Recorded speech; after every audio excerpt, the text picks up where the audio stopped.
إن الحمد لله نحمده ونستعينه ونستغفره ونعوذ بالله من شرور أنفسنا ومن سيئات أعمالنا من يهدي الله فلا مضل له ومن يضلل فلا هادي له وأشهد أن لا إله إلا الله وحده لا شريك له وأشهد أن محمدا عبده ورسوله وبعد أعوذ بالله من الشيطان الرجيم بسم الله الرحمن الرحيم إذا زلزلت الأرض زلزالها وأخرجت الأرض أثقالها وقال الإنسان ما لها وبعد وقال النبي صلى الله عليه وسلم قد أفلح من أسلم وبعد رب اشرح لي صدري ويسر لي أمري واحلل عقدة من لسانی یفقہوا قولی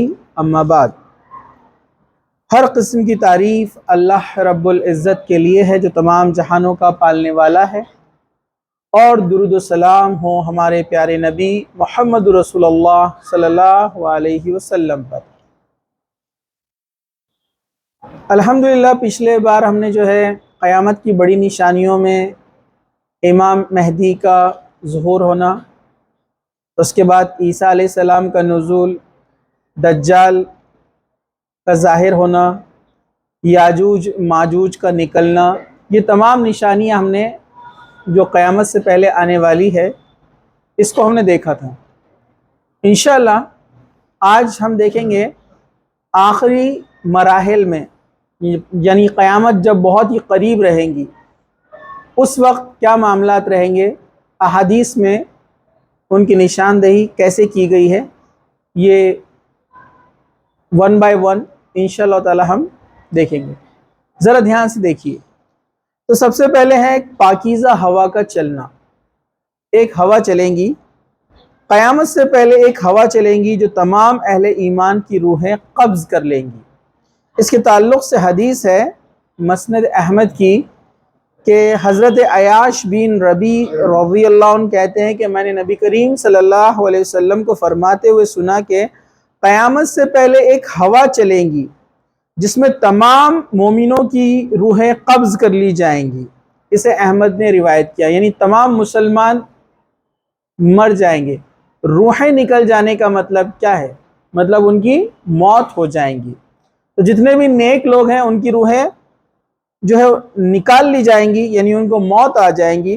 دوسری حدیث جو مسلم شریف میں حضرت عائشہ اس کی راوی وہ فرماتی ہے میں نے رسول اکرم صلی اللہ علیہ وسلم کو فرماتے ہوئے سنا، پھر اللہ تعالیٰ ایک پاکیزہ ہوا بھیجے گا جس سے وہ ہر شخص فوت ہو جائے گا جس کے دل میں ذرہ برابر بھی ایمان ہے، اور وہی باقی بچے گا جس کے دل میں ذرہ برابر بھی بھلائی نہیں ہوگی۔ باقی لوگ اپنے آبائی دین یعنی کفر و شرک کی طرف پلٹ جائیں گے۔ اسے مسلم نے روایت کیا۔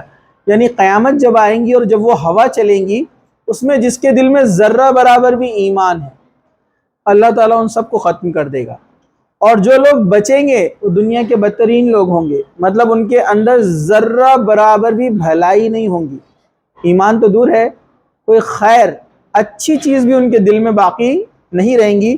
ایسے لوگوں پر قیامت آئیں گی۔ یاجوج ماجوج کے خاتمے کے بعد، یاجوج ماجوج کا خاتمہ کیسے ہوا ہم نے پچھلی بار دیکھا نا، ٹھیک ہے۔ یاجوج ماجوج کے خاتمے کے بعد حضرت عیسیٰ علیہ السلام کی خلافت میں روئے زمین پر خیر و برکت کا دور پلٹ پڑے گا۔ اس خیر و برکت کے زمانے میں ہی اللہ تعالیٰ ایک پاکیزہ ہوا بھیجے گا جو ہر مومن اور مسلم کی روح قبض کر لیں گی۔ مطلب یہ پچھلی بار ہم نے دیکھا کہ عیسیٰ علیہ السلام آئیں گے، یاجوج ماجوج اپنے دجال کو ماریں گے امام مہدی کے دور میں، پھر یاجوج ماجوج نکلیں گے، ان سے بچنے کے لیے عیسیٰ علیہ السلام اپنی قوم کو ایک پہاڑی کی طرف چلے جائیں گے کوہ طور پر لے کر، یہ بھی ہم نے دیکھا۔ پھر اللہ تعالیٰ ایک کیڑا ان کی گردن میں پیدا کر دے گا جس سے یاجوج ماجوج پورے مر جائیں گے۔ پھر گردن مطلب اونٹ کی گردنوں کے برابر گردن والے پرندے آئیں گے، اور وہ تمام یاجوج ماجوج کی جو لاشیں ہیں، باڈیز ہیں، ان کو لے جا کر ایک طرف کر دیں گے دنیا کے کونے میں۔ پھر بارش ہوں گی جس سے اللہ تعالیٰ پوری زمین کو پاک کر لے گا۔ پھر عیسیٰ علیہ السلام تمام مسلمانوں کے ساتھ رہیں گے اور ایک زبردست اور بہترین دور، انصاف والا دور، ایسا بہترین دور ہوگا کہ اتنی مال اور دولت کی کثرت کی کوئی لینے والا نہیں بچے گا۔ اس کے بعد کچھ وقت گزرے گا، عیسیٰ علیہ السلام کا نکاح بھی ہوگا۔ ہم جانتے ہیں نا ان کا نکاح نہیں ہوا تھا، وہ ویسے اٹھائے لیے گئے تھے، اور قیامت سے پہلے ویسے ہی آئیں گے آسمان سے آپ اسی عمر میں، ٹھیک ہے۔ اس کے بعد عیسیٰ علیہ السلام نکاح بھی کریں گے، ان کی اولادیں بھی ہوں گی، ان کی موت بھی ہوں گی، اور مسلمان ان کی نماز جنازہ بھی پڑھائیں گے۔ اس سے پتہ چلا کہ کل نفس ذائقۃ الموت، ہر نفس کو موت کا مزہ چکھنا ہے۔ تو یہاں پر ایک اور بات، کچھ لوگوں کا ایک غلط عقیدہ ہے کہ حضرت خضر علیہ السلام جنگلوں میں جو لوگ بھٹک جاتے ہیں ان کو آ کر راستہ دکھاتے ہیں، وہ زندہ ہے۔ یہ عقیدہ درست نہیں ہے۔ اللہ تعالیٰ نے کہا کل نفس ذائقۃ الموت، ہر نفس کو موت کا مزہ چکھنا ہے۔ جو اس دنیا میں آیا ہے وہ مرے گا، موت اس کو آئیں گی۔ یہاں تک کہ اللہ کے رسول صلی اللہ علیہ وسلم کے تعلق سے کچھ لوگ بولتے ہیں کہ آپ کی موت نہیں ہوئی ہے، جبکہ قرآن خود کہتا ہے کہ اے محمد صلی اللہ علیہ وسلم اگر آپ مر جائے فَإِن مَاتَ، اگر آپ کو موت آ جائے تو کیا یہ لوگ جو ایمان لائے ہیں اپنے ایڑیوں کے بل پھر جائیں گے؟ مطلب نبیوں کا دنیا میں آنا اور جانا یہ تو لگا رہے گا، لیکن ایمان آپ کا اس میں جو ہے تبدیل نہیں ہونا چاہیے، ٹھیک ہے۔ اب یہاں پر چلیے ہم آگے بڑھتے ہیں۔ ہر ایک کو موت آنا ہے تو عیسیٰ علیہ السلام کو بھی موت آئیں گی، کیونکہ وہ زندہ اٹھا لیے گئے تھے نا۔ چلیے، اہل ایمان کی وفات کے بعد بدترین لوگ باقی رہیں گے اور انہی پر قیامت قائم ہوگی۔ حدیث طویل ہے، مسلم شریف کی حدیث ہے، مختصر سا بیان کر دوں۔ حضرت نواس بن سمعان رضی اللہ عنہ کہتے ہیں کہ رسول اکرم صلی اللہ علیہ وسلم نے فرمایا یاجوج ماجوج کے خاتمے کے بعد زمین کو حکم ہوگا اپنی نباتات اگا، پلانٹس، کراپس، اور اپنی برکت پلٹ دے۔ پھر زمین میں ایسا پھل پیدا ہوگا کہ لوگوں کی پوری جماعت ایک انار سے پیٹ بھر لیں گی، مطلب کئی لوگ مل کر صرف ایک انار کھائیں گے، سب کا پیٹ بھر جائے گا۔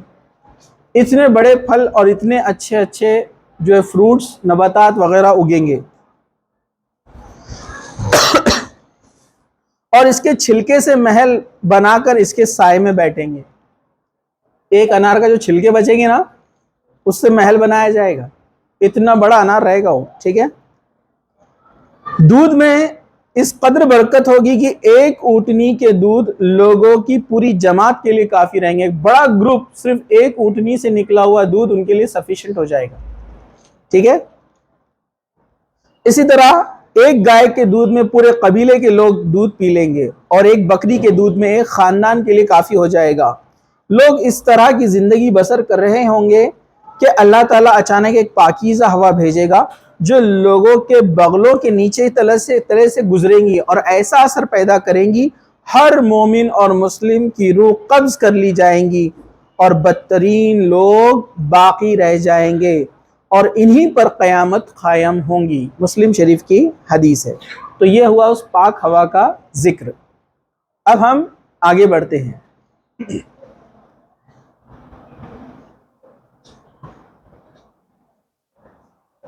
ٹھیک ہے۔